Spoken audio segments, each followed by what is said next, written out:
and welcome to this short video presentation. My name is Kim Morris from Entrepreneur Systems, and this video presentation is on how to evaluate what's working in your business and what's not.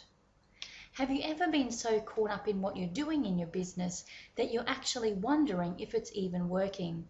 I know that I have, but that seems to be the joy of small business. You're constantly giving attention here and there while attending to things everywhere else, and you're basically firefighting all the time, and as a result things are never really completed or achieved as you would have hoped, and sometimes results can be even sketchy at best.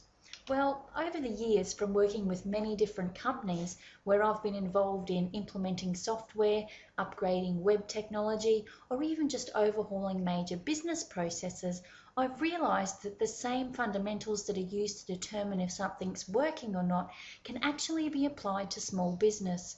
And I'm not just talking about from a project sense. I'm talking about everyday operations and transactions that you do or that your people do in your business to keep it ticking over.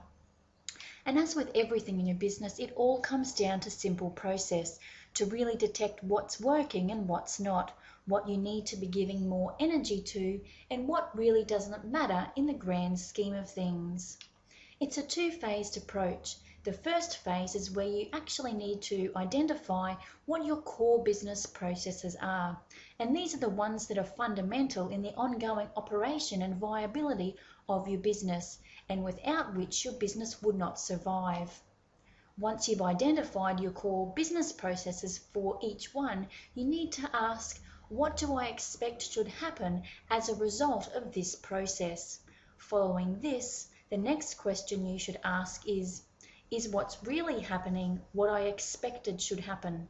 It all comes down to what you expect to happen versus what is actually happening, and the difference between the two will help you decide whether or not that business process is actually working.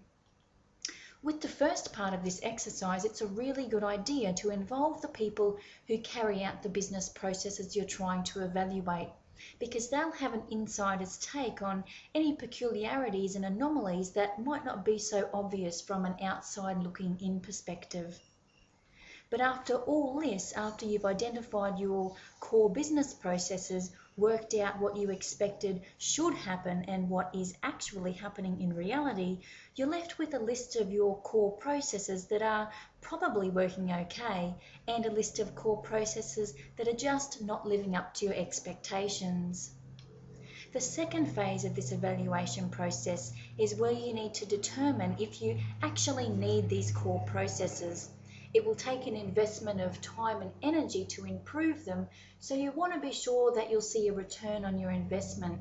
So from here, you should take your two lists, the core processes that are working okay and those that are not meeting your expectations, and start with the list of processes that are working okay.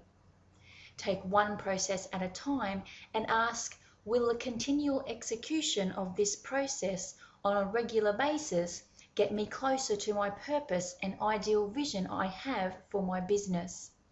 If your answer is a resounding yes, then it's a process to keep. If your answer is a resounding no, then you need to eliminate the process. Do the same now for your list of core processes that are not currently meeting your expectations, and the outcome should be for these to either keep the process and work to improve it immediately, or to eliminate the process immediately because it doesn't contribute to the growth of your business. Once you understand this basic formula for evaluating what's working and what's not working in your business, you'll be able to quickly and easily determine what is adding value to your business versus what is taking value out because it's not contributing to your overall goals.